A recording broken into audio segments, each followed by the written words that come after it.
질투, 두려움, 적대감, 이 감정이 향한 곳은 단 하나, 대한민국입니다. 불과 얼마 전까지만 해도 한국은 가난했고 무시받았으며 절대 넘지 못할 선 아래에 있던 나라였습니다. 하지만 지금은 다릅니다. 한국 때문에 독일의 자존심이 흔들리고 중국은 분노하며 유럽의 전체가 불편해지고 있습니다. 그 이유를 보면 분명 놀라실 겁니다. 한국이 약해서가 아닙니다. 세계가 불편해진 이유는 단 하나, 대한민국이 너무 강해졌기 때문입니다. 지금부터 세계가 숨기고 싶어 했던 진짜 진실을 보여드리겠습니다. 한국을 가장 싫어하는 나라는 1위 중국, 2위 독일, 그리고 3위 스페인. 제 조국말입니다.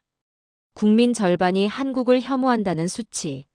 저는 22년간 유럽 언론의 자존심을 지켜온 기자였습니다. 그런데 어떻게 이럴 수가 있습니까?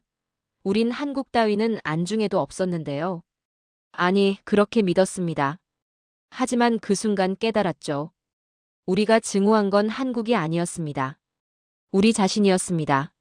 제 이름은 라파엘 곤잘레스입니다. 스페인 마드리드에서 나고 자랐죠. 유럽경제신문 남미아시아 담당 기자로 일해왔습니다. 22년이란 시간 동안요. 전 유럽연합 무역분석 자문위원까지 지냈습니다. 제 펜은 유럽의 우월함을 증명하는 도구였죠. 그런 제가 그날 완전히 무너졌습니다. 2024년 10월이었습니다. 본사 회의실에 긴급 소집이 떨어졌죠. 편집장 카를로스가 스크린을 켰습니다. BBC 국제 여론조사 결과였어요. 각국의 호감도 순위 평범한 제목이었습니다. 하지만 그 안에 폭탄이 숨어 있었죠. 자, 여러분. 흥미로운 데이터가 나왔습니다. 카를로스의 목소리가 회의실을 채웠습니다. 화면에 그래프가 떴죠. 빨간색 막대 그래프였습니다. 제목이 보였어요. 한국에 대한 부정적 인식 상위 국가. 저는 무심코 봤습니다. 1위 중국 68%. 당연하다 싶었죠. 2위 독일 59%. 이것도 이해가 갔습니다. 기술 경쟁국이니까요. 그런데 3위. 스페인 53%. 제 눈을 의심했습니다. 이게 무슨 소립니까? 제 입에서 말이 터져나왔죠. 동료 기자 페드로가 비웃었습니다. 라파엘, 놀랄 것도 없잖아요. 한국 제품들이 우리 시장 다 먹어치우는데. 그렇다고 증오까지 하진 않죠. 제가 반박했습니다. 하지만 페드로는 코웃음 쳤어요. 안 그래요? 우리 부모님 세대는 독일 차 타고 이태리 옷 입고 스페인 와인 마시며 살았습니다. 근데 지금 우리 젊은이들은요? 한국 드라마 보고 한국 음악 듣고 한국 차 타고 다니죠. 이게 정상입니까? 회의실이 웅성거렸습니다. 맞아요. 요즘 길거리 가보세요. 현대차, 기아차 천지예요. 우리 딸은 K-팝만 듣는다니까요. 한국 화장품이 유럽 브랜드 다 죽였잖아요. 분노였습니다. 아니, 공포에 가까웠죠. 저는 그 순간 소름이 돋았습니다. 이건 단순한 불만이 아니었어요. 이건 위협을 느끼는 사람들의 반응이었습니다. 카를로스가 다음 슬라이드를 넘겼습니다. 더 재밌는 게 있습니다. 한국 경제 지표를 보시죠. 숫자들이 쏟아졌습니다. 1인당 GDP 35,000달러. 스페인과 비슷했죠. 수출액 6천억 달러. 스페인의 2배였습니다. 기술 특허 출원 건수 20만 건. 스페인의 10배가 넘었어요. 이게 말이 됩니까? 제 목소리가 떨렸습니다. 한국은 우리보다 인구도 적고 땅도 작은데 말입니다. 그러니까 질투하는 거죠, 라파엘. 페드로가 냉소적으로 말했습니다. 우린 500년 제국의 후예입니다. 해가 지지 않는 나라였죠. 근데 지금은요? 60년 전만 해도 우리가 원조해주던 나라한테 밀리고 있어요. 기분이 어떻겠습니까? 저는 아무 말도 못했습니다. 그가 맞았으니까요. 회의가 끝나고 자리로 돌아왔습니다. 컴퓨터 앞에 앉았죠. 손이 떨렸습니다. 검색창에 타이핑했어요. 한국 경제 성장 엔터를 눌렀습니다. 결과가 쏟아졌습니다. 한국 세계 방산 수출 4위. 한국 반도체 세계 시장 70% 점유. K-팝 글로벌 음악 시장 재편. 한국 조선 세계 1위 탈환. 기사 제목들이 제 눈을 찔렀습니다. 더 깊이 파고들었죠. 한국 방산 수출액 그래프를 봤습니다. 2020년 70억 달러, 2023년 170억 달러. 3년 만에 2배 이상 증가했더군요. 그것도 독일, 프랑스를 제치고 말입니다. 도대체 어떻게 한 겁니까? 제 입에서 중얼거림이 새어나왔습니다. 더 충격적인 건 그 다음이었습니다. 폴란드 K2 전차 계약. 1000대. 금액으로 15조 원이었죠. 독일 라인메탈을 제치고 따낸 계약이었습니다. 유럽 언론은 발칵 뒤집혔더군요. 독일 방산의 몰락. 유럽 기술의 패배. 헤드라인들이 비명을 지르고 있었습니다. 저는 그날 밤 잠을 이루지 못했습니다. 머릿속이 복잡했죠. 질문들이 폭풍처럼 몰려왔습니다. 왜 우리는 한국을 싫어합니까? 정말 단순한 질투입니까? 아니면 그 이상의 무언가가 있는 겁니까? 다음 날 아침이었습니다. 출근하자마자 편집장한테 불려갔죠. 라파엘, 자네한테 특별 취재를 맡기려고. 무슨 취재 말입니까? 한국이야.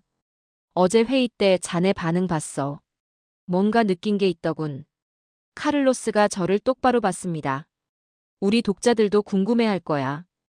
왜 우리가 한국을 싫어하는지. 진짜 이유가 뭔지 말이야. 한국 가서 직접 보고 와. 그리고 진실을 써. 언제 출발합니까? 다음 주 월요일. 항공권은 이미 끊어뒀어. 저는 고개를 끄덕였습니다. 하지만 솔직히 내키지 않았죠. 한국이라니. 제게 한국은 먼 나라였습니다. 삼성 스마트폰 쓰고 현대차 지나가는 거 보는 게 전부였죠. K-팝이나 드라마도 본 적 없었습니다. 그런데 왜 제 가슴이 두근거리는 겁니까?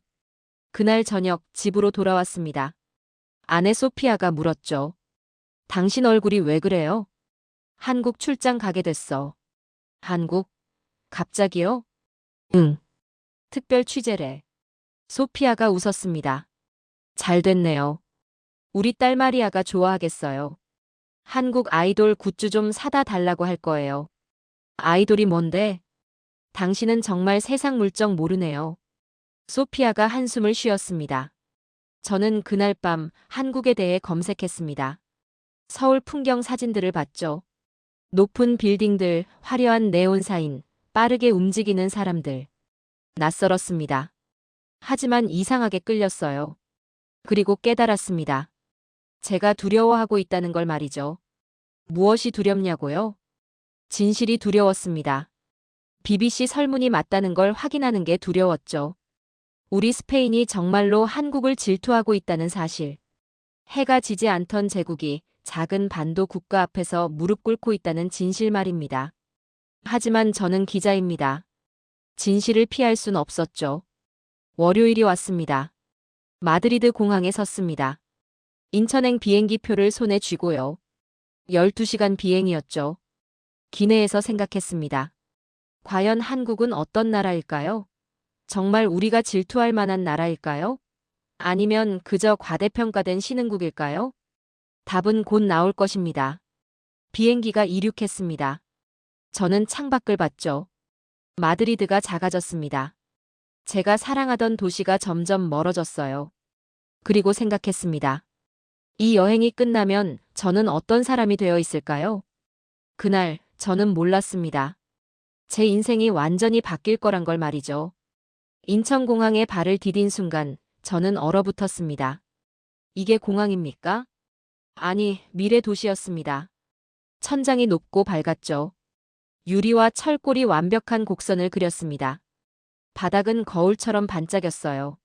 사람들이 빠르게 움직였습니다. 하지만 소란스럽지 않았죠. 모든 게 질서정연했습니다. 와! 제 입에서 감탄이 새어나왔습니다. 마드리드 공항이 떠올랐죠. 낡고 복잡했습니다. 사람들은 소리 지르고 줄은 엉망이었어요. 그게 유럽식이라고 생각했습니다. 인간적이라고요. 하지만 이건 달랐습니다. 효율과 아름다움이 공존했죠. 입국 심사를 받았습니다. 3분도 안 걸렸어요. 짐을 찾았습니다. 5분 만에 나왔죠. 택시를 탔습니다. 기사가 유창한 영어로 물었습니다. 어디로 모실까요? 서울 중구 프레스센터요. 네, 40분 정도 걸립니다. 차가 출발했습니다. 창밖을 봤죠. 고속도로가 펼쳐졌습니다. 넓고 깨끗했어요. 차들이 빠르게 달렸지만 질서가 있었습니다. 끼어들기도 없고 경적 소리도 없었죠. 한국 처음이세요? 기사가 물었습니다. 네, 처음입니다. 취재 오셨어요? 어떻게 하셨습니까? 프레스센터 가시잖아요. 기자시겠죠? 저는 웃었습니다. 맞습니다. 스페인에서 왔어요. 아, 스페인. 좋은 나라죠. 축구 강국 아닙니까? 하, 그렇죠. 우리도 축구 좋아해요. 손흥민 아시죠? 물론입니다. 대화가 이어졌습니다. 기사는 친절했죠. 하지만 자랑하진 않았습니다. 그저 담담하게 말했어요. 한국은 빠르게 변하고 있습니다. 좋은 방향으로요. 서울 시내에 들어섰습니다. 빌딩들이 하늘을 찔렀죠. 유리벽에 햇빛이 반사됐습니다. 사람들이 인도를 빠르게 걸었어요. 모두 바쁘게 움직였습니다. 하지만 무질서하지 않았죠. 여기가 광화문입니다. 기사가 설명했습니다. 궁궐이 보였어요. 현대 빌딩 사이에 전통 건축물이 서 있었습니다. 어울리지 않을 것 같았죠. 하지만 묘하게 조화로웠습니다. 호텔에 짐을 풀었습니다. 샤워를 하고 나왔죠. 창밖을 봤습니다. 서울이 펼쳐졌어요. 거대했습니다. 역동적이었죠. 살아 숨쉬는 도시였습니다. 그리고 생각했습니다. 이게 60년 전 폐허였던 나라라고? 믿기지 않았습니다. 다음 날 아침이었습니다. 첫 일정이 잡혀 있었죠. 한국항공우주산업 KAI 본사 방문이었습니다. 경남 사천에 있다고 했어요. 김포공항에서 국내선을 탔습니다. 1시간 비행이었죠. 사천공항에 도착했습니다. 회사차가 기다리고 있었어요. 30분을 달렸습니다. 공장이 보였죠. 거대했습니다. 활주로가 보였어요. 전투기들이 줄지어 서 있었습니다. KF-21. 한국형 전투기였죠. 처음 실물을 봤습니다. 저게 정말 한국이 만든 겁니까? 안내 직원이 웃었습니다. 네, 순수 우리 기술입니다. 순수 기술이요? 물론 엔진은 미국 제너럴 일렉트릭 겁니다. 하지만 기체 설계, 레이더, 무장 시스템 모두 우리가 개발했죠. 저는 할 말을 잃었습니다. 유럽도 못하는 걸 한국이 해냈다는 겁니까? 회의실로 안내됐습니다. 엔지니어 3명이 기다리고 있었죠. 가장 젊어 보이는 사람이 30대 초반이었습니다. 김태준이라고 소개했어요. 반갑습니다, 곤잘레스 기자님. 멀리서 오셨네요. 영광입니다. KF-21에 대해 듣고 싶습니다. 무엇이 궁금하십니까? 솔직히 말해서요, 한국이 전투기를 만들 수 있다는 게 믿기지 않습니다. 제 말이 무례했을 수 있었죠. 하지만 김태준은 웃었습니다. 기분 나쁜 웃음이 아니었어요. 자신감 넘치는 미소였습니다. 당연한 반응입니다. 10년 전만 해도 우리도 믿지 못했으니까요. 그럼 어떻게 가능했습니까? 필요했으니까요. 필요요? 우린 북한과 대치하고 있습니다. 주변엔 강대국들 뿐이죠. 중국, 러시아, 일본. 우리가 생존하려면 강해져야 했습니다. 선택이 아니라 필수였어요. 그의 눈빛이 진지했습니다. 그래서 기술을 개발했습니까? 맞습니다. 미국한테 사기만 하면 종속됩니다. 유럽한테 사려고 해도 안 팔아주죠. 그럼 방법은 하나입니다. 우리가 만드는 거예요. 하지만 기술이 없었죠. 처음엔요. 그래서 배웠습니다. 미친 듯이 연구했어요. 실패하고 또 실패했습니다. 15년 걸렸죠. 15년이요? 네. KFX 사업이 시작된 게 2000년대 초반입니다. 이제야 양산에 들어갔어요. 긴 시간이었죠. 하지만 해냈습니다. 저는 숨이 막혔습니다. 15년. 한 세대가 걸린 프로젝트였습니다. 그 긴 시간 동안 포기하지 않았다는 겁니까? 수출도 하신다고 들었습니다. 네, 폴란드가 관심 보이고 있습니다. 중동, 동남아도 마찬가지고요. 유럽 전투기들과 경쟁이 되겠습니까? 김태준이 잠시 말을 멈췄습니다. 그리고 조용히 말했죠. 저희는 유럽을 모방하지 않습니다. 유럽을 넘으려고 합니다. 전율이 흘렀습니다. 이건 오만이 아니었습니다. 확신이었죠. 공장 투어가 시작됐습니다.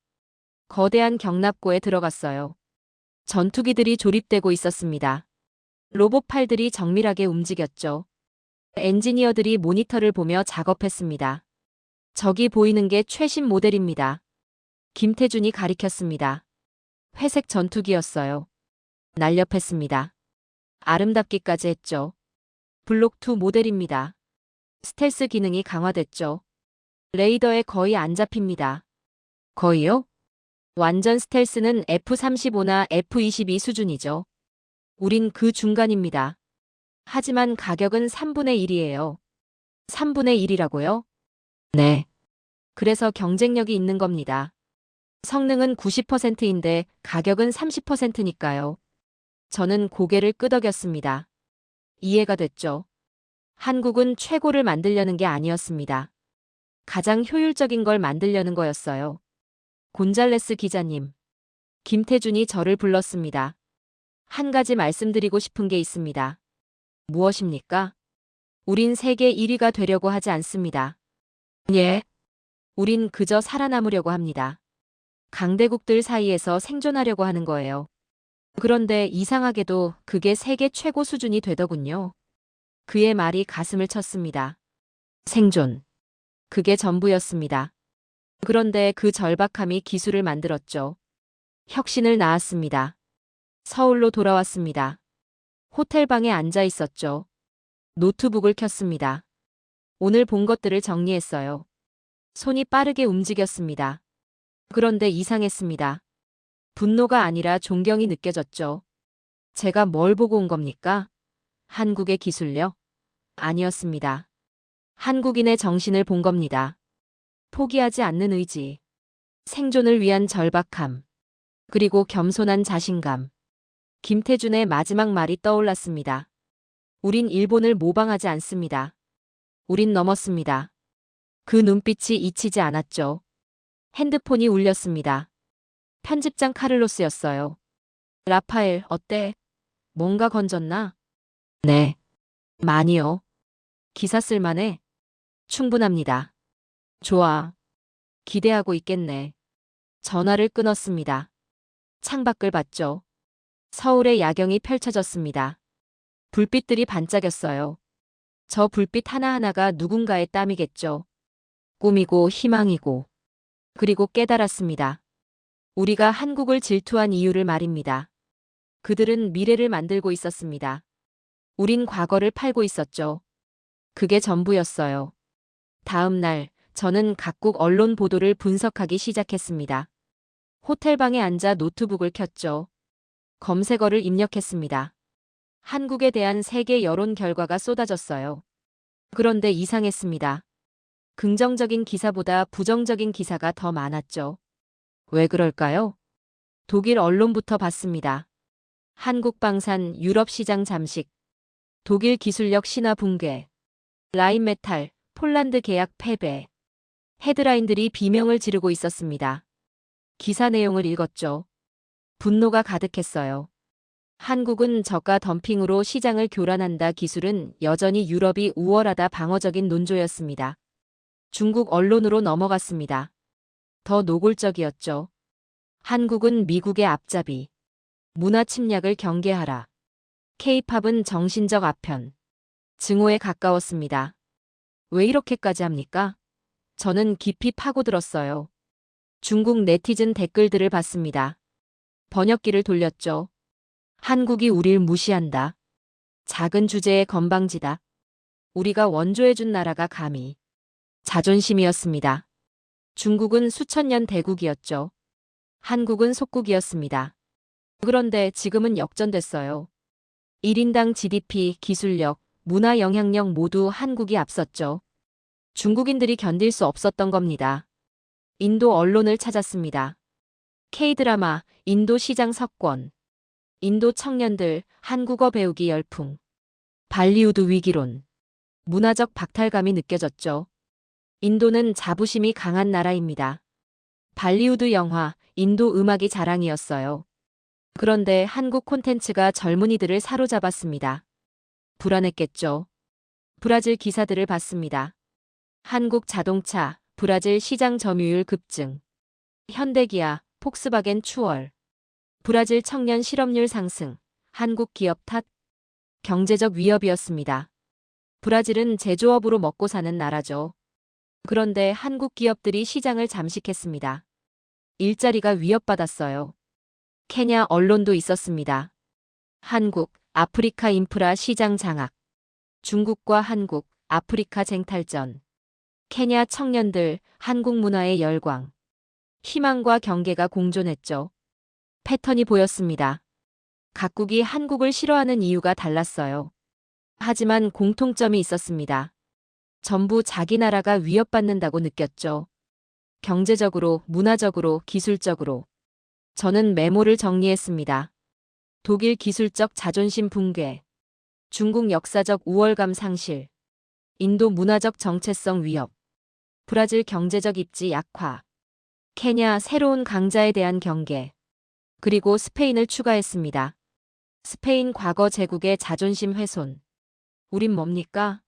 500년 전 세계를 지배했던 나라죠. 해가 지지 않는 제국이었습니다. 남미 전체가 우리 것이었어요. 필리핀도 우리 식민지였죠. 그런데 지금은요? 경제 규모로 한국한테 밀립니다. 기술력은 비교도 안 되죠. 문화 영향력도 K-팝, K-드라마가 압도합니다. 젊은이들은 스페인어보다 한국어를 배우고 싶어 해요. 견딜 수 없었겠죠. 저도 그랬으니까요. 핸드폰을 들었습니다. 독일 기자 친구한테 전화했어요. 하일리히였습니다. 30년 경력의 베테랑이죠. 하일리히 나야. 라파엘. 오, 라파엘. 오랜만이네. 어디야? 서울이야. 서울? 왜? 한국 취재 중이야. 너한테 물어볼 게 있어.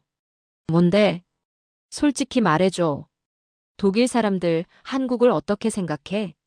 잠시 침묵이 흘렀습니다. 싫어해. 왜? 질투하니까. 하이리히의 목소리가 낮아졌죠. 우린 기술 강국이잖아. 독일 공학은 세계 최고야. 그게 우리 정체성이었어. 근데 한국이 그걸 위협하고 있어. 구체적으로 어떻게? 자동차 봐. 메르세데스, 베엠베, 폭스바겐 다 고전하잖아. 현대 제네시스가 럭셔리 시장 먹어치우고 있어. 방산도 마찬가지야. K2 전차가 레오파드2를 이겼어. 폴란드 계약에서 말이야. 그게 그렇게 충격이야? 라파엘, 넌 몰라. 하이리히가 한숨 쉬었습니다. 독일 사람들한테 기술은 자존심이야. 우리가 세계 대전에서 졌어도 경제로 다시 일어섰잖아. 그게 독일 기술력 덕분이야. 근데 그걸 한국이 무너뜨리고 있어. 어떻게 받아들이겠어? 한국 기술이 정말 독일보다 나아? 인정하기 싫지만 몇몇 분야에선 그래. 어떤 분야? 반도체, 배터리, 디스플레이. 이건 완전히 한국이 장악했어. 조선도 마찬가지고. 방사는 이제 막 추격하는 중이야. 무서운 속도로. 전화기를 쥔 손에 힘이 들어갔습니다. 하일리히 솔직히 물어볼게. 너도 한국 무서워? 긴 침묵이 흘렀죠. 그래. 무서워. 왜? 얘네는 멈출 생각이 없어. 계속 올라오고 있어. 우리가 방심하는 사이에 말이야. 그게 제일 무서워. 전화를 끊었습니다. 가슴이 답답했죠. 독일도 그렇습니다. 중국도, 인도도, 브라질도 마찬가지예요. 전부 한국을 경계하고 있었습니다. 왜냐고요? 한국이 자기들 자리를 위협하니까요. 그런데 이상했습니다. 한국은 뭐라고 합니까? 저는 다시 검색했습니다. 한국 언론을 찾았죠. 번역기를 돌렸습니다. 놀라웠습니다. 한국 기사들은 방어적이지 않았어요. 우리가 최고다 이런 것도 없었습니다. 대신 이런 제목들이었죠. 아직 갈 길 멀다. 선진국 진입, 이제 시작. 겸손함 잃지 말아야. 자만하지 않았습니다. 한 기사를 클릭했어요. 한국 청년 인터뷰였습니다. 우리가 잘났다고 생각 안 해요. 아직 부족한 게 많죠. 그냥 열심히 할 뿐이에요. 또 다른 기사를 봤습니다. 한국 기업 임원의 말, 우린 세계 1위를 목표로 하지 않습니다. 다만 우리가 할 수 있는 최선을 다할 뿐이죠. 저는 소름이 돋았습니다. 이게 차이였습니다. 다른 나라들은 한국을 경쟁자로 봤어요. 적으로 봤죠. 그래서 질투했습니다. 두려워했어요. 하지만 한국은요? 경쟁 자체에 관심이 없었습니다. 그저 자기 길을 갔죠. 묵묵히 앞으로 나아갔습니다. 그게 더 무서웠습니다. 노트북을 닫았습니다. 창밖을 봤죠. 서울거리가 보였어요. 사람들이 걷고 있었습니다. 바쁘게 움직였죠. 하지만 조급해 보이진 않았습니다. 그들은 알고 있었습니다. 자기들이 어디로 가는지를요. 그리고 저는 깨달았습니다. 질투의 본질을 말이죠. 우린 한국을 싫어한 게 아니었습니다. 우리 자신을 싫어한 거였어요. 한국이라는 거울에 비친 우리 모습이 초라했으니까요. 독일은 과거의 영광에 안주했습니다. 중국은 크기만 믿었죠. 인도는 인구만 자랑했어요. 스페인은 역사만 되뇌었습니다. 하지만 한국은요? 과거가 없었습니다. 크기도 작았죠. 인구도 적었어요. 그래서 미래를 만들 수밖에 없었습니다. 기술로, 문화로, 혁신으로. 그게 답이었습니다. 질투는 결국 두려움이었습니다. 자기가 뒤처진다는 공포였죠. 그리고 그 공포를 인정하기 싫어서 상대를 미워하는 겁니다. 저도 그랬습니다. 스페인 사람으로서의 자존심, 유럽인으로서의 우월감. 그게 한국 앞에서 무너지니까 불편했던 거죠. 하지만 이제 알았습니다. 한국은 적이 아니었습니다. 거울이었죠. 우리가 나아가야 할 방향을 보여주는. 마드리드로 돌아가는 비행기 아니었습니다. 창밖을 봤죠. 서울이 작아졌습니다. 불빛들이 반짝이다 사라졌어요. 일주일간의 취재가 끝났습니다. 하지만 제 머릿속은 여전히 혼란스러웠죠. 노트북을 열었습니다. 자료들을 정리했어요. 숫자들이 눈에 들어왔습니다. 스페인과 한국을 비교한 표였죠. 제가 만든 겁니다. 1인당 GDP. 스페인 3만 달러, 한국 3만 5천 달러. 역전됐습니다. 수출액. 스페인 3천억 달러, 한국 6천억 달러. 2배 차이였죠. 기술 특허 출원. 스페인 2만 건, 한국 20만 건. 10배였습니다. 문화 콘텐츠 수출. 스페인 10억 달러, 한국 120억 달러. 비교 자체가 무의미했어요. 손가락이 멈췄습니다. 이게 현실이었습니다. 숫자는 거짓말하지 않죠. 우린 졌습니다. 완벽하게. 과거를 떠올렸습니다. 16세기 스페인. 카를로스 1세 시대였죠. 해가 지지 않는 제국이었습니다. 남미 전체가 우리 것이었어요. 금과 은이 쏟아져 들어왔죠. 유럽을 지배했습니다. 그 영광이 얼마나 갔습니까? 200년, 300년. 이제 남은 건 추억뿐입니다. 박물관에 전시된 과거죠. 관광객들이 구경하는 유물이에요. 한국은 달랐습니다. 60년 전만 해도 폐허였죠. 전쟁으로 모든 게 파괴됐습니다. 1인당 GDP 70달러였어요. 아프리카보다 가난했죠. 그런데 지금은요?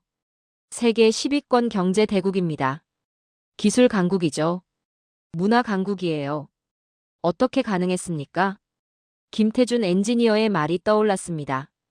우린 생존해야 했습니다. 선택이 아니었어요. 생존. 그게 키워드였습니다. 스페인은 생존할 필요가 없었어요. 유럽연합이 있었죠. 나토가 있었습니다. 편하게 살 수 있었어요. 하지만 한국은요?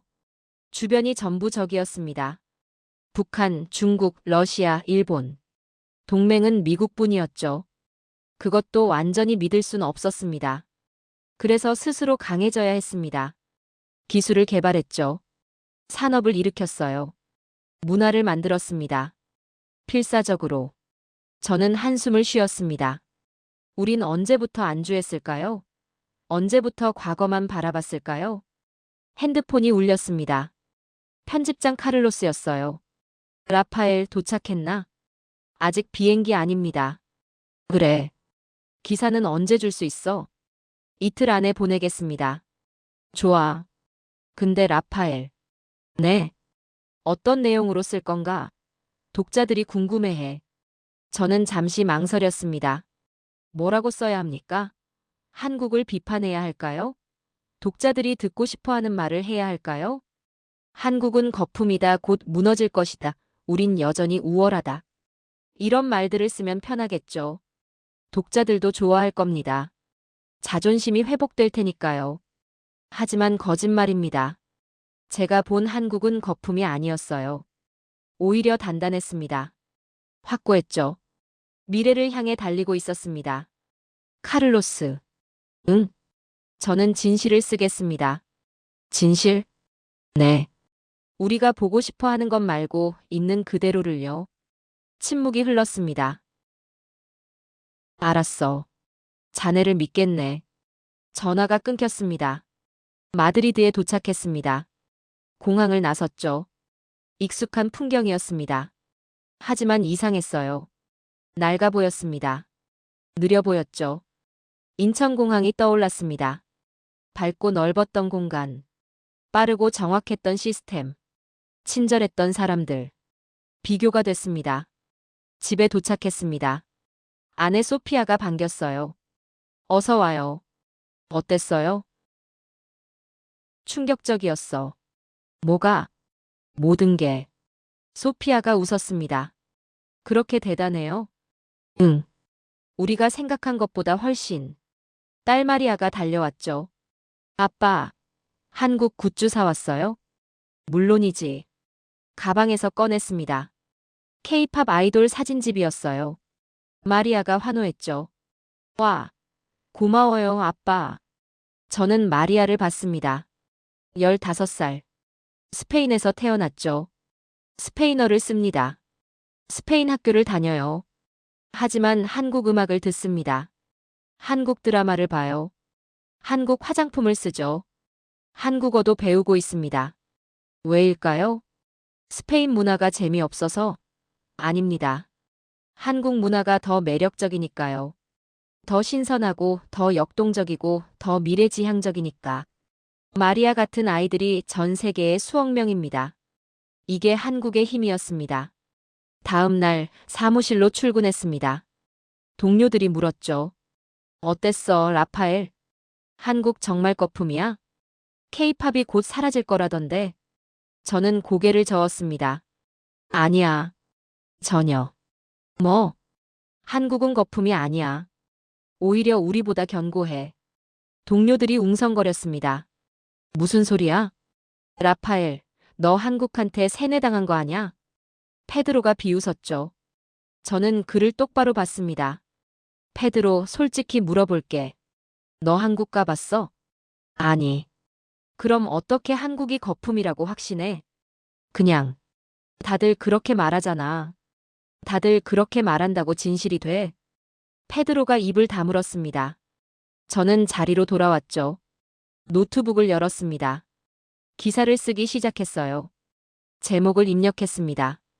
우리가 한국을 질투하는 진짜 이유. 손가락이 빠르게 움직였습니다. 나는 한국을 싫어하는 스페인 사람이었다. BBC 설문에서 우리나라가 3위를 차지했을 때 부끄러웠다. 어떻게 스페인이 작은 아시아 국가를 질투할 수 있단 말인가? 하지만 서울에 가보고 깨달았다. 우리가 질투한 건 한국이 아니었다.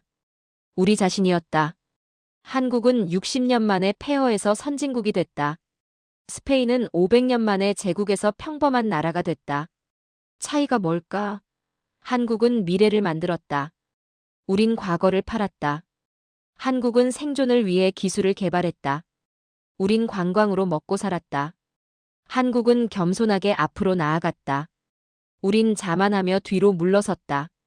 글이 술술 나왔습니다. 제 손을 멈출 수 없었죠. 진실이 쏟아져 나왔습니다. 이제 나는 안다. 질투는 두려움의 다른 이름이라는 것을. 우리는 한국이 무서웠다. 그들이 우리를 추월했다는 사실이 견딜 수 없었다. 하지만 이제는 인정한다. 한국은 우리의 적이 아니다. 거울이다. 우리가 되어야 할 모습을 보여주는. 만약 우리가 진정으로 위대해지고 싶다면 한국을 질투할 게 아니라 배워야 한다. 기사를 완성했습니다. 3,000자가 넘었죠. 읽고 또 읽었습니다. 수정하고 다듬었어요. 그리고 편집장한테 보냈습니다. 다음 날 아침이었습니다. 카를로스가 저를 불렀죠. 표정이 심각했습니다. 라파엘, 이 기사. 문제 있습니까? 아니. 문제는 없어. 다만, 독자들이 화낼 수 있어. 스페인의 자존심을 건드렸으니까. 하지만 진실입니다. 진실이 항상 환영받는 건 아니야. 저는 카를로스를 봤습니다. 그래도 써야 합니다. 우리가 기자잖습니까? 카를로스가 한숨을 쉬었죠. 알았어. 내일 일면에 실겠네. 다음 날 기사가 나갔습니다. 반응이 폭발했어요. 찬성과 반대가 격렬하게 충돌했죠. 댓글창이 난리였습니다. 라파엘은 매국노다. 진실을 말한 용기에 박수를. 한국한테 돈 받았나? 우린 이제 깨어나야 한다. 저는 웃었습니다. 논쟁이 시작됐습니다. 그게 중요했죠. 사람들이 생각하기 시작했습니다. 한국에 대해, 우리 자신에 대해. 그날 밤 딸 마리아가 물었습니다. 아빠, 기사 봤어요. 한국이 정말 그렇게 대단해요? 응. 내가 생각하는 것보다 훨씬. 우리도 한국처럼 될 수 있을까요? 저는 마리아의 눈을 봤습니다. 희망이 보였죠. 될 수 있어. 내 세대가 하면 돼. 어떻게요? 한국처럼 하면 돼. 과거를 자랑하지 말고 미래를 만드는 거야. 마리아가 고개를 끄덕였습니다. 그날 밤 저는 깨달았습니다. 제 기사가 바꿀 수 있는 건 많지 않을 겁니다. 하지만 한 명이라도 생각을 바꾼다면 그걸로 충분하죠. 창밖을 봤습니다. 마드리드 야경이 펼쳐졌어요. 여전히 아름다웠습니다. 하지만 이제 다르게 보였죠. 과거의 아름다움이 아니라 미래의 가능성으로. 우린 아직 늦지 않았습니다. 한국이 증명했으니까요. 60년이면 세상을 바꿀 수 있다는 걸. 기사가 나간 지 일주일이 지났습니다. 반응은 예상보다 컸죠. 스페인 전역에서 논쟁이 벌어졌습니다. 찬반이 격렬했어요. 하지만 한 가지는 분명했죠. 사람들이 한국에 대해 다시 생각하기 시작했다는 겁니다. 그날 저녁 이메일이 한 통 왔습니다. 발신자 이름을 보고 깜짝 놀랐죠. 박지훈. 한국중앙일보 기자였습니다. 제 기사를 읽었다고 했어요. 곤잘레스 기자님, 기사 잘 봤습니다. 용기 있는 글이었습니다. 서울에 오시면 커피 한잔 하시죠. 저는 바로 답장했습니다. 다음 주에 다시 갑니다. 거짓말이었습니다. 계획이 없었거든요. 하지만 그 순간 다시 가고 싶었습니다. 한국인 기자와 직접 이야기하고 싶었죠. 일주일 후 서울이었습니다. 남산 아래 작은 카페에서 박지훈을 만났어요. 40대 중반으로 보였습니다. 단정한 안경에 차분한 인상이었죠. 반갑습니다, 곤잘레스 기자님. 저야말로 영광입니다. 우린 악수했습니다. 커피가 나왔어요. 박지훈이 먼저 입을 열었죠. 기사 읽고 놀랐습니다. 유럽 기자가 한국을 이렇게 평가하다니. 진실을 썼을 뿐입니다. 진실이라. 쉽지 않았을 텐데요. 솔직히 두려웠습니다. 제 나라 사람들한테 욕먹을 게 뻔했으니까요. 박지훈이 고개를 끄덕였습니다. 그럼에도 쓰셨죠. 존경합니다. 저는 글을 봤습니다. 진심이 느껴졌어요. 립서비스가 아니었죠. 박 기자님, 궁금한 게 있습니다. 말씀하세요. 한국 사람들은 어떻게 생각합니까? 세계가 자신들을 질투한다는 걸 아나요? 박지훈이 웃었습니다. 쓸쓸한 웃음이었죠. 알죠. 하지만 신경 안 씁니다. 왜입니까? 우린 인정받으려고 하는 게 아니니까요. 저는 멈칫했습니다. 무슨 뜻입니까? 곤잘레스 기자님. 박지훈이 창밖을 봤습니다. 우리 할아버지 세대는 전쟁을 겪었습니다. 아버지 세대는 가난과 싸웠죠. 제 세대는 외환위기를 넘었어요.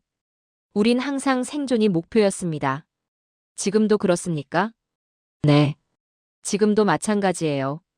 북한이 있고 중국이 압박하고 일본과는 역사 문제가 있죠. 우린 방심할 수 없어요. 그의 목소리가 낮아졌습니다. 그래서 기술을 개발합니다. 문화를 만들어요. 경제를 키우죠. 세계 1위가 되려는 게 아닙니다. 그저 살아남으려는 겁니다. 저는 숨이 막혔습니다. 이게 한국이었습니다. 생존. 그게 전부였죠. 하지만 결과적으론 세계 최고가 됐잖습니까? 그건 의도하지 않은 결과예요. 박지훈이 미소 지었습니다. 우린 그저 우리 일을 했을 뿐입니다. 최선을 다했죠. 그랬더니 어느새 여기까지 왔더군요. 겸손하시네요. 겸손이 아닙니다. 현실이에요. 그가 저를 똑바로 봤습니다. 곤잘레스 기자님, 솔직히 말씀드릴게요. 우린 아직 멀었습니다. 1인당 GDP는 선진국 평균이에요. 복지는 부족하죠. 출산율은 세계 최저입니다. 자랑할 게 별로 없어요. 하지만 포기 안 합니다. 계속 나아갈 거예요. 그게 우리 방식이니까. 그 순간 저는 깨달았습니다. 한국이 강한 이유를 말이죠. 자만하지 않는 겁니다. 현재에 안주하지 않아요. 항상 부족하다고 생각하죠. 그래서 계속 발전하는 겁니다. 한 가지 더 물어보겠습니다. 네. 세계가 한국을 질투합니다. 심지어 증오하기도 하죠. 어떻게 생각하십니까? 박지훈이 잠시 침묵했습니다. 그리고 조용히 말했죠. 이해합니다. 예. 그들 입장에서 우린 불편한 존재니까요. 작은 나라가 큰 나라를 추월했잖아요. 식민지였던 나라가 선진국이 됐어요.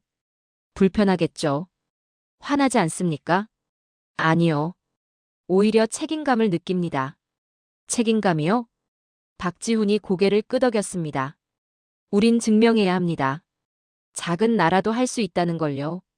과거가 불행했어도 미래는 만들 수 있다는 걸. 그게 우리 역할이라고 생각해요. 저는 전율했습니다.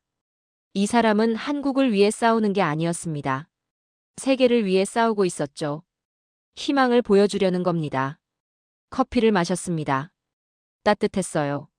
하지만 제 가슴은 더 뜨거웠죠. 박 기자님. 네. 제가 스페인 돌아가서 뭘 써야 할까요? 박지훈이 웃었습니다. 진실을 쓰세요. 그게 전부입니다. 진실이라면요? 한국은 특별하지 않습니다. 그저 열심히 했을 뿐이죠. 스페인도 할 수 있어요. 모든 나라가 할 수 있습니다. 그의 눈빛이 확고했습니다.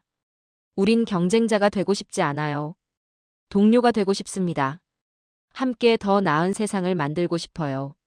저는 그날 한국을 질투하는 걸 멈췄습니다. 대신 존경하기 시작했죠. 카페를 나왔습니다. 남산이 보였어요. 서울 타워가 빛나고 있었습니다. 아름다웠죠. 하지만 더 아름다운 건 따로 있었습니다. 저 불빛 아래에서 묵묵히 일하는 사람들. 자랑하지 않고 걷는 사람들. 그들이 진짜 아름다웠습니다. 2023년 7월 폴란드 바르샤바였습니다. 저는 긴급 출장을 왔죠.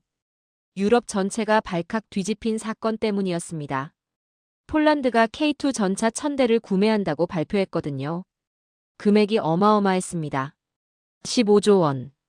유럽 역사상 최대 규모였죠. 문제는 경쟁사였습니다. 독일 라인메탈의 레오파드2. 유럽의 자존심이었어요. 2차 세계대전 이후 최강의 전차로 불렸죠. 그런데 졌습니다. 한국한테 말입니다. 기자회견장에 도착했습니다. 폴란드 국방부 장관이 단상에 섰죠. 카메라 플래시가 터졌습니다. 유럽 각국 기자들이 긴장한 표정이었어요. 폴란드는 한국 현대로템의 K2 전차를 선택했습니다. 장관의 발표가 떨어졌습니다. 독일 기자들이 웅성거렸죠. 이유가 뭡니까? 한 독일 기자가 소리쳤습니다. 성능과 가격입니다. K2는 레오파드2와 비슷한 성능에 가격은 30% 저렴합니다. 게다가 납기도 빠르죠. 하지만 검증이 덜 된 무기 아닙니까? 터키 전장에서 이미 검증됐습니다. 장관이 단호하게 말했습니다. 저는 메모했습니다. 터키 전장이라. 시리아 국경 지역을 말하는 거겠죠. K2가 실전에서 써졌다는 겁니다. 회견이 끝났습니다. 독일 기자들이 불만을 쏟아냈어요. 이건 말도 안 돼. 유럽을 배신한 거야. 분노였습니다. 아니, 공포에 가까웠죠. 저는 독일 기자 하일리히를 찾았습니다. 하일리히 괜찮아? 괜찮을 리가 있나? 그가 한숨 쉬었습니다. 라파엘, 이게 뭔 일이야? 레오파드가 한국 전차한테 진다고? 성능 차이가 크던가? 그게 문제야. 별로 안 커. 뭐? K2는 레오파드2와 거의 동급이야. 몇몇 부분은 오히려 나아. 자동장전 장치, 능동 방어 시스템. 우린 아직도 수동으로 하는 걸 얘넨 자동화했어. 하일리히가 쓴웃음 지었습니다. 게다가 가격은 훨씬 싸. 납기도 빨라. 어떻게 이기겠어? 독일 본국 반응은 어때? 난리지. 라인메탈 주가가 폭락했어. 정부도 충격받았고. 저는 침묵했습니다. 이게 현실이었습니다. 유럽 방산의 몰락. 한국의 부상. 다음 날 K2 시연장에 갔습니다. 폴란드 평원이었죠. 전차 한 대가 서 있었습니다. 회색 철갑이 햇빛에 반짝였어요. 한국 기술진이 설명을 시작했습니다. K2는 55톤급 주력 전차입니다. 1200마력 엔진, 최고 속도 시속 70km죠. 레오파드2와 비교하면요. 무게는 비슷합니다. 하지만 기동성은 더 좋아요. 자동장전 장치 덕분에 발사 속도도 빠르죠. 시연이 시작됐습니다. 전차가 움직였어요. 빨랐습니다. 험한 지형을 거침없이 달렸죠. 포탑이 회전했습니다. 정확했어요. 발사음이 울렸습니다. 쾅! 2km 떨어진 표적이 산산조각 났죠. 명중률 98%입니다. 기술진이 자랑스럽게 말했습니다. 유럽 기자들이 침묵했어요. 인정할 수밖에 없었죠. 이건 장난감이 아니었습니다. 진짜 무기였어요. 저녁 호텔로 돌아왔습니다. 노트북을 열었죠. 유럽 언론 반응을 검색했습니다. 독일 신문들이 난리였어요. 독일 방산의 굴욕. 유럽 기술 신화 붕괴. 한국의 무릎 꿇은 라인메탈. 헤드라인이 비명을 질렀습니다. 프랑스 언론도 마찬가지였죠. 유럽 방위산업 위기. 아시아의 역습. 공포였습니다. 하지만 한국 언론은 달랐어요. K2 수출, 방산 강국 입증. 담담했습니다. 자랑하지 않았죠. 그저 사실을 전할 뿐이었어요. 저는 기사를 쓰기 시작했습니다. 폴란드의 선택은 유럽의 경종을 울렸다. 우리가 믿었던 기술 우위가 무너지고 있다. 한국은 단순히 싸게 파는 게 아니다. 더 나은 제품을 만들고 있다. 이건 가격 경쟁이 아니다. 기술 혁명이다. 손가락이 빨랐습니다. 분노도 질투도 아니었어요. 인정이었죠. 유럽은 과거의 영광에 안주했다. 한국은 미래를 준비했다. 결과는 명백하다. 기사를 편집장한테 보냈습니다. 다음 날 아침 전화가 왔죠. 라파엘, 자네 미쳤나? 무슨 말입니까? 이 기사는 유럽을 비난하는 거야. 사실을 쓴 겁니다. 사실이라고 해도 표현이 너무 직설적이야. 카를로스, 저는 기자입니다. 독자들 기분 맞춰주는 사람이 아니에요. 침묵이 흘렀습니다. 싫을 거야. 하지만 책임은 자네가 져. 감사합니다. 전화를 끊었습니다. 창밖을 봤죠. 바르샤바 거리가 보였습니다. 평화로웠어요. 하지만 저는 알았습니다. 전쟁이 시작됐다는 걸 말이죠. 기술전쟁, 경제전쟁, 그리고 유럽은 지고 있었습니다. 한국은 이제 경쟁자가 아니었습니다. 선두주자였죠. 2025년 1월 스위스 다보스였습니다. 세계 경제 포럼이 열렸죠. 저는 취재차 왔습니다. 전 세계 경제 리더들이 모이는 자리였어요. 그해 화제는 단연 한국이었습니다. AI, 반도체, 배터리. 세 분야 모두 한국이 선두였죠. 회의실마다 한국 기업 이름이 나왔습니다. 삼성이 3나노 공정 성공했습니다. LG 배터리가 테슬라 독점 공급합니다. 네이버 AI가 챗GPT 위협하고 있습니다. 귓속말들이 들렸어요. 질투가 아니었습니다. 경이었죠. 메인 세션에 참석했습니다. 주제가 미래 기술과 국가 경쟁력이었어요. 패널로 한국산업부 장관이 나왔습니다. 사회자가 물었죠. 한국은 어떻게 이렇게 빠르게 기술 선진국이 됐습니까? 장관이 미소 지었습니다. 빠르지 않았습니다. 50년 걸렸어요. 50년이요? 네. 1970년대부터 시작했죠. 반도체를 선택했습니다. 모두가 무모하다고 했어요. 기술도 없고 자본도 없고 인력도 없었으니까요. 그런데 어떻게 성공했습니까?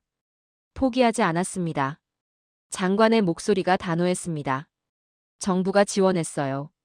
기업이 투자했죠. 엔지니어들이 밤낮 없이 일했습니다. 실패하고 또 실패했어요. 10년이 걸렸죠. 그제야 첫 제품이 나왔습니다. 지금은 세계 1위인데요. 1위라는 건 의미 없습니다. 중요한 건 계속 발전하는 거예요. 청중이 박수쳤습니다. 저도 박수했죠. 하지만 복잡한 심정이었습니다. 유럽은 뭘 했습니까? 50년 동안 뭘 했죠? 과거를 팔았습니다. 관광, 명품, 와인. 그게 전부였어요. 휴식 시간이었습니다.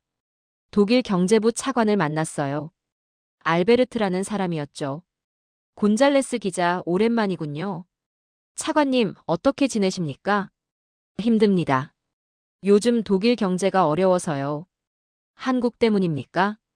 알베르트가 쓴웃음 지었습니다. 부정할 수 없죠.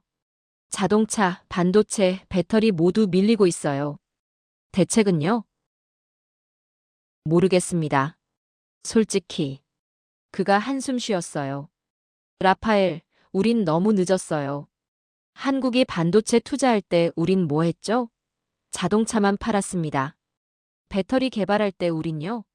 디젤 엔진만 믿었어요. 지금이라도 늦었어요. 기술 격차가 10년입니다. 따라잡을 수 없어요. 알베르트의 눈빛이 공허했습니다. 이제 우린 한국한테 배워야 합니다. 인정하기 싫지만. 저녁 리셉션이 열렸습니다. 각국 대표들이 모였죠. 샴페인을 들고 대화했습니다. 한 무리가 눈에 띄었어요. 한국 기업인들이었습니다. 삼성, LG, SK, 현대. 모두 모여 있었죠. 그들을 바라보는 시선이 느껴졌습니다. 질투, 부러움, 존경. 섞여 있었어요. 저는 다가갔습니다. 삼성전자 부사장이 있었죠. 안녕하세요. 저는 스페인 기자입니다. 아, 반갑습니다. 질문 하나만 해도 될까요? 물론입니다. 어떻게 이렇게 빠르게 성장했습니까? 부사장이 잠시 생각했습니다. 빠르지 않았어요. 느렸죠. 예. 우린 60년을 달렸습니다. 매일 조금씩 나아졌어요. 그게 쌓인 겁니다. 비결이 뭡니까? 비결이라. 없어요. 그냥 열심히 했죠. 그가 웃었습니다. 세계 1위가 목표가 아니었어요. 어제보다 나은 오늘. 그게 목표였죠. 저는 숨이 막혔습니다. 이 사람들은 거창한 목표가 없었습니다. 그저 매일 나아지려고 했을 뿐이죠. 60년 동안. 그게 기적을 만들었습니다. 다보스를 떠났습니다. 비행기 안에서 생각했죠. 저는 뭘 봤습니까? 한국의 성공? 아닙니다. 유럽의 실패를 봤어요. 우린 안주했습니다. 과거에 취했죠. 미래를 준비 안 했습니다. 한국은 달랐어요. 과거가 없었죠. 그래서 미래를 만들었습니다. 쉬지 않고 달렸어요. 결과는 명백했습니다. 마드리드 공항에 도착했습니다. 낡아 보였어요. 느렸습니다. 비효율적이었죠. 인천공항이 떠올랐습니다. 밝고 빠르고 효율적이었던 곳. 그게 한국이었죠. 편집실로 출근했습니다. 동료들이 물었어요. 다보스 어땠어? 한국 천지더라. 또 한국? 페드로가 짜증냈습니다. 라파엘, 너 요즘 한국만 쓰잖아. 다른 것도 좀 써. 다른 게 뭐가 있는데? 유럽 경제 회복이라든지. 회복? 뭘로? 제 목소리가 높아졌습니다. 페드로, 현실을 봐. 우린 추락하고 있어. 한국은 날아오르고 있고. 그래도 뭐? 자존심 때문에 눈 감고 있을 거야? 동료들이 침묵했습니다. 저는 자리로 돌아왔죠. 기사를 쓰기 시작했습니다. 다보스에서 본 미래는 명확했다. 한국이 이끌고 유럽이 따라간다.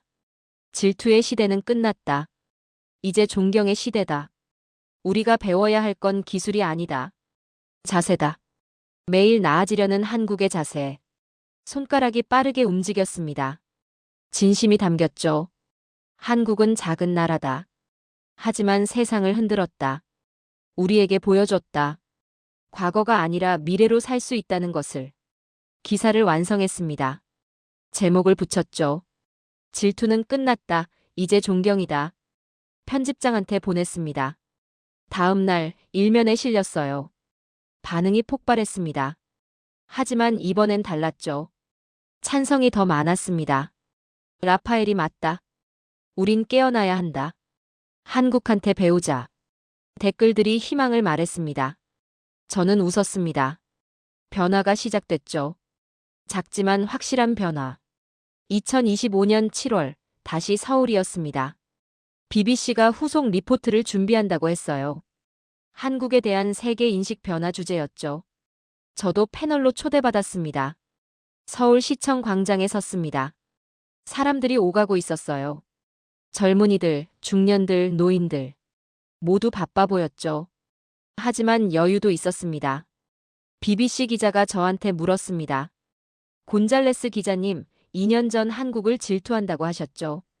지금은 어떻습니까? 질투는 사라졌습니다. 왜입니까? 존경으로 바뀌었으니까요. 카메라가 저를 비췄습니다. 진심을 말했죠. 저는 한국을 오해했습니다. 그들이 우릴 이기려 한다고 생각했어요. 하지만 아니었죠. 그들은 그저 자기 길을 갈 뿐이었습니다. 자기 길이요? 네. 생존하고 발전하고 더 나은 내일을 만드는 것. 그게 한국의 길이었어요. 인터뷰가 끝났습니다. 저는 광장을 걸었죠. 한국 청년 몇 명이 앉아 있었습니다. 다가갔어요. 안녕하세요. 인터뷰 좀 해도 될까요? 네, 좋아요. 25쯤 돼 보이는 청년이 웃었습니다. 한국이 요즘 세계적으로 주목받잖아요. 어떻게 생각해요? 청년이 고개를 갸웃했습니다. 글쎄요. 별로 실감 안 나요. 왜요? 우린 그냥 평범하게 사는데요. 출근하고 일하고 퇴근하고. 특별한 거 없어요. 옆에 있던 여학생이 거들었습니다. 맞아요. 외국 사람들이 한국 대단하다고 하는데 저희는 아직 멀었다고 생각해요. 뭐가 멀었어요? 복지도 부족하고 경쟁도 심하고 출산율도 낮고. 문제투성이잖아요. 청년이 고개를 끄덕였습니다. 우린 잘났다고 생각 안 해요. 그냥 더 나아지려고 노력할 뿐이죠. 저는 울컥했습니다. 이게 한국이었습니다. 세계가 찬사를 보내도 스스로는 부족하다고 여기는 나라. 겸손한 나라였죠. 마지막 질문이에요. 한국이 어떤 나라가 되길 바라요? 청년이 잠시 생각했습니다. 강한 나라보다. 좋은 나라요. 좋은 나라요? 네. 다른 나라한테 도움되는 나라. 희망을 주는 나라. 그런 나라였으면 좋겠어요. 여학생이 덧붙였습니다. 우리도 과거에 도움받았잖아요. 이제 우리가 도울 차례라고 생각해요. 저는 눈물이 날 것 같았습니다. 이 젊은이들은 패권을 꿈꾸지 않았어요. 공존을 꿈꿨죠. 감사합니다. 청년들과 헤어졌습니다. 한강을 걸었어요. 석양이 지고 있었습니다. 물결이 반짝였죠. 아름다웠습니다. 하지만 더 아름다운 건 이 나라의 정신이었어요. 겸손함, 끈기, 그리고 희망. 핸드폰을 꺼냈습니다. 딸 마리아한테 전화했죠. 아빠, 마리아 잘 지내? 네. 아빠는요? 응. 아빠가 한 가지 말해줄 게 있어. 뭔데요? 한국 같은 나라 만들 수 있어. 스페인도. 진짜요? 그래. 내 세대가 하면 돼. 과거 자랑하지 말고 미래 만들면 돼. 마리아가 웃었습니다. 알았어요, 아빠. 열심히 할게요. 전화를 끊었습니다. 하늘을 봤죠. 별이 보이기 시작했습니다. 저는 깨달았습니다. 제 역할을 말이죠. 저는 한국을 소개하는 사람이 아니었어요. 희망을 전하는 사람이었죠. 마드리드로 돌아왔습니다. 마지막 기사를 쓰기 시작했어요. 나는 한국을 질투했던 기자였다. 하지만 지금은 그들의 팬이다. 한국이 가르쳐 준 건 기술이 아니었다. 자세였다. 과거에 안주하지 마라. 미래를 만들어라. 겸손하게, 끈기 있게 희망을 가지고. 손가락이 춤췄습니다. 한국은 작은 나라다. 하지만 세상에 큰 메시지를 남겼다. 가난해도 부자가 될 수 있다. 약해도 강해질 수 있다. 과거가 불행해도 미래는 만들 수 있다. 이게 한국이 증명한 것이다. 글이 흘러나왔습니다. 이제 나는 한국을 기사로 쓰지 않는다. 존경으로 쓴다. 질투받는 나라, 대한민국. 하지만 곧 사랑받는 나라가 될 것이다. 왜냐하면 그들은 세상을 이기려 하지 않기 때문이다. 세상과 함께 가려 하기 때문이다. 마지막 문장을 썼습니다. 진짜 강자는 소리치지 않는다. 묵묵히 걷는다. 그게 대한민국이었다. 기사를 완성했습니다. 편집장한테 보냈죠. 다음 날 일면 전체를 차지했습니다. 반응이 뜨거웠어요. 감동받았다. 희망을 받다. 우리도 할 수 있다. 댓글들이 쏟아졌습니다. 저는 창밖을 봤습니다. 마드리드가 보였어요. 여전히 아름다웠죠. 하지만 이제 다르게 보였습니다. 가능성으로, 희망으로. 한국이 보여줬으니까요. 작은 나라도 세상을 바꿀 수 있다는 걸. 과거가 영광스럽지 않아도 미래는 빛날 수 있다는 걸. 저는 미소 지었습니다. 제 여정이 끝났습니다. 질투에서 시작해 존경으로 끝난 여정. 그리고 이제 새로운 시작이었죠.